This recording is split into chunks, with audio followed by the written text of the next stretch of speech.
ഞങ്ങൾ ഒരു വർഗീയതയും പ്രോത്സാഹിപ്പിക്കാനല്ല ഉദ്ദേശിക്കുന്നത്. എല്ലാ വർഗീയതയും എതിർക്കണം. പക്ഷേ ഇപ്പോ സതീശനെ പോലെയുള്ള പ്രതിപക്ഷ നേതാക്കന്മാർ മുന്നോട്ട് വെക്കുന്ന വാദം കേരളത്തിലെ ജമാഅത്തെ ഇസ്ലാമിയെ വെള്ളപൂശലാണ്. ആ ജമാഅത്തെ ഇസ്ലാമി മുന്നോട്ട് വെക്കുന്ന അപകടകരമായിട്ടുള്ള ആശയമുണ്ട്. ആ ആശയത്തെ എതിർക്കണം. അപ്പോ ഇസ്ലാമോ ഫോബിയ എന്ന് പറഞ്ഞിട്ടൊന്നും കാര്യമില്ല.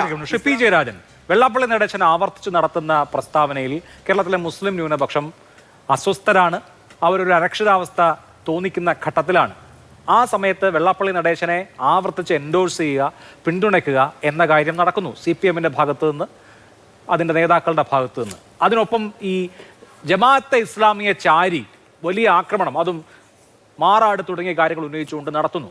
സ്വാഭാവികമായിട്ടും കേരളത്തിലെ മുസ്ലിം ന്യൂനപക്ഷത്തിന് അവർ കോർണേർഡ് ആണ് എന്നൊരു ഫീലിംഗ് ആണ് ഉണ്ടാവുക. അല്ലെങ്കിൽ തന്നെ താങ്കൾ തന്നെ നേരത്തെ സൂചിപ്പിച്ചതുപോലെ കേരളത്തിലൊരു സംഘി ഭരണമാണ് എന്ന നറേറ്റീവ് വളരെ ശക്തമായി UDF ഉന്നയിക്കുന്നുണ്ട്. അപ്പോൾ അതിന് ഇന്ധനം പകരുന്ന വിധത്തിൽ എന്തുകൊണ്ടാണ് ഇടതുമുന്നണി നേതാക്കൾ ഇങ്ങനെ സംസാരിച്ചുകൊണ്ടേയിരിക്കുന്നത്? അങ്ങനെ ഒരു ന്യൂനപക്ഷത്തെ അരക്ഷിതാവസ്ഥയിൽ നിർത്തിയിട്ടല്ലല്ലോ രാഷ്ട്രീയം കളിക്കേണ്ടത്. അല്ല, ഇപ്പോൾ ഈ കേരളത്തെ സംബന്ധിച്ച് ഓൾ ഇന്ത്യ തലത്തിലുള്ള സ്ഥിതിയിൽ നിന്നും വ്യത്യസ്തമായിട്ട് മതന്യൂനപക്ഷങ്ങൾ, പ്രത്യേകിച്ച് മുസ്ലിം ന്യൂനപക്ഷങ്ങൾ സുരക്ഷിതമായി കഴിയുന്ന ഒരു സംസ്ഥാനമാണ് കേരളം. ആ കേരളത്തെ വർഗീയ ശക്തികൾക്ക് സ്വാധീനിക്കാവുന്ന ഒരു ഭരണ സംവിധാനത്തിലേക്ക് നയിക്കാനാണ് UDF പരിശ്രമിക്കുന്നത്. അത് ലീഗുണ്ട്, ജമാഅത്തെ ഇസ്ലാമിയുണ്ട്.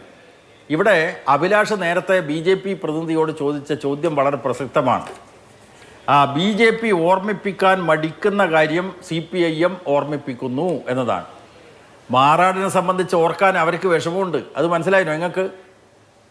മാറാട് കലാപം നടന്നതിനെ തുടർന്ന് CPM-നെ ഒഴിവാക്കിയിട്ട് ലീഗും ആൻ്റണിയും കുഞ്ഞാലിക്കുട്ടി, ലീഗിന് വേണ്ടി കുഞ്ഞാലിക്കുട്ടി, മുഖ്യമന്ത്രിയായിട്ടുള്ള ആൻ്റണി, അതോടൊപ്പം തന്നെ RSS നേതാക്കന്മാരുമായിട്ട് രഹസ്യ ചർച്ച നടത്തിയ കാര്യം അഭിലാഷിന് ഓർമ്മയുണ്ടോ?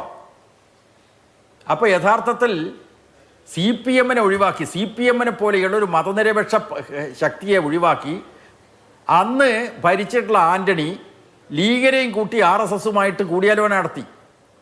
ആ കൂടിയാലോചനയുടെ ഫലമായിട്ടാണ് CBI അന്വേഷണം എന്നുള്ള BJP-യുടെ ആവശ്യത്തിൽ നിന്ന് അവർ പുറകോട്ട് പോയത്. ഓർമ്മയുണ്ടോ നിങ്ങൾക്ക്? വലിയ സമരം നടത്തിയല്ലേ? ഈ ശംഖുവിനോട് ഞാൻ ചോദിക്കുകയാണ്, നിങ്ങൾ RSS-ഉം സംഘടനകളും എല്ലാം തന്നെ മാറാട് കലാപത്തെക്കുറിച്ച് അന്വേഷിക്കാൻ CBI വരണം എന്ന് പറഞ്ഞതല്ലേ? ആ CBI അന്വേഷണത്തിൽ നിങ്ങൾ എങ്ങനെയാണ് പുറകോട്ട് പോയത്?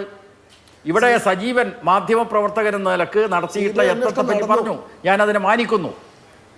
അന്ന് കോഴിക്കോട് പ്രസ് ക്ലബിൻ്റെ പ്രസിഡൻ്റായിട്ടുള്ള ശ്രീ NP രാജേന്ദ്രൻ പിന്നീട് എഴുതിയിട്ടുണ്ട്, ആ മധ്യസ്ഥ നീക്കത്തിൽ നിന്ന് ഞങ്ങൾ പിൻവാങ്ങി. എന്തേ കാരണം?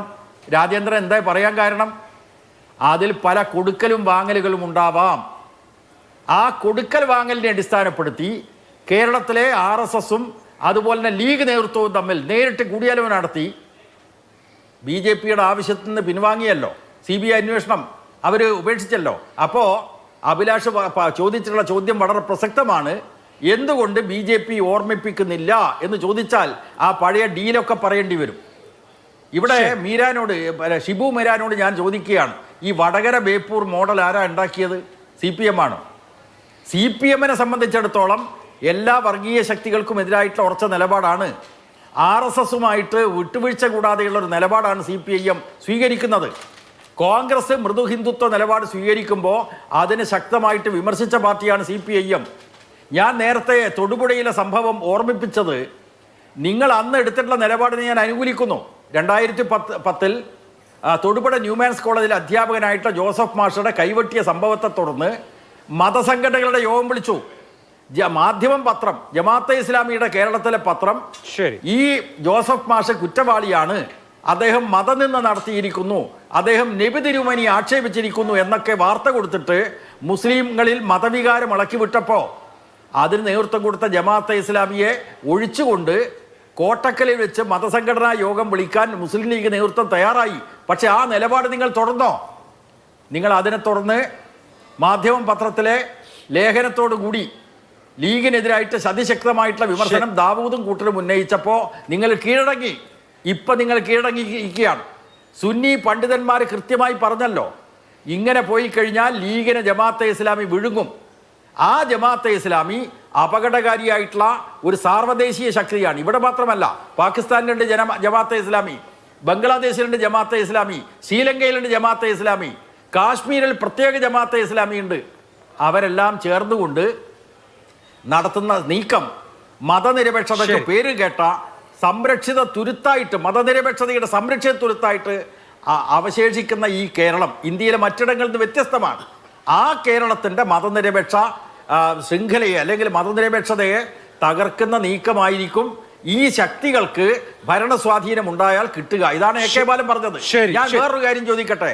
ഈ പിണറായി വിജയനെ അദ്ദേഹം സംഘിയാണ്, മുണ്ടെടുത്ത മോഡിയാണ്, സംഘി RSSഉം പിണറായി വിജയൻ തമ്മിൽ ഡീലുണ്ട് എന്നൊക്കെ പ്രചരിപ്പിക്കുന്നത് അത് വർഗീയ പ്രചരണത്തിന്റെ ഭാഗമല്ലേ?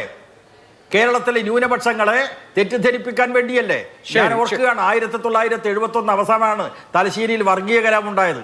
അന്ന് പിണറായിയുടെ കൂടെ തലശ്ശേരിയിൽ എത്തിയിട്ടുള്ള ഒരു പൊതുപ്രവർത്തകനാണ് ഞാൻ, CPMന്റെ പ്രവർത്തകനാണ്. ആ കലാപത്തെക്കുറിച്ച് ജമാഅത്തെ ഇസ്ലാമി അന്വേഷണ കമ്മീഷന് മൊഴി കൊടുത്തിട്ടുണ്ട്, ലീഗ് മൊഴി കൊടുത്തിട്ടുണ്ട്. ആ മൊഴിയിലൊന്നും CPMനെ കുറ്റപ്പെടുത്തിയിട്ടില്ല. അതേസമയം കോൺഗ്രസ് എന്താ ചെയ്തത്? വർഗീയ കലാപത്തിനെതിരായിട്ട് വല്ല നിലപാട് സ്വീകരിച്ചോ?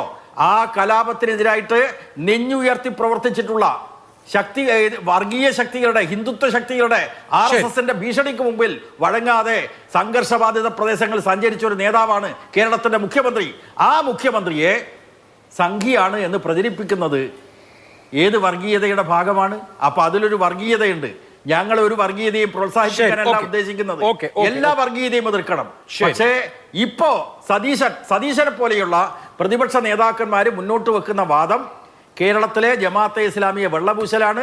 ആ ജമാഅത്തെ ഇസ്ലാമി മുന്നോട്ട് വെക്കുന്ന അപകടകരമായിട്ടുള്ള ആശയമുണ്ട്. ആ ആശയത്തെ എതിർക്കണം. അപ്പോ ഇസ്ലാമോ ഫോബിയ എന്ന് പറഞ്ഞിട്ടൊന്നും കാര്യമില്ല. ഇസ്ലാം ഭീതി, ആ ഇസ്ലാം ഭീതി വളർത്താൻ RSS പരിശ്രമിക്കുന്നത്. RSSുമായിട്ട് 2014 കൂടിയാലോചന നടത്തിയിട്ടുള്ള ശക്തിയാണ് ജമാഅത്തെ ഇസ്ലാമി. നിഷേധിക്കാനാവുമോ? അതുകൊണ്ട് കേരളത്തിന്റെ മതനിരപേക്ഷ സംരക്ഷിക്കണം എന്നുള്ള ഉത്തമ എ കെ ബാലൻ ആ വാർത്താ സമ്മേളനം അഭിമുഖത്തിൽ ഈ തരത്തിലൊരു കാര്യം പറഞ്ഞു. ശരി, ഓക്കെ.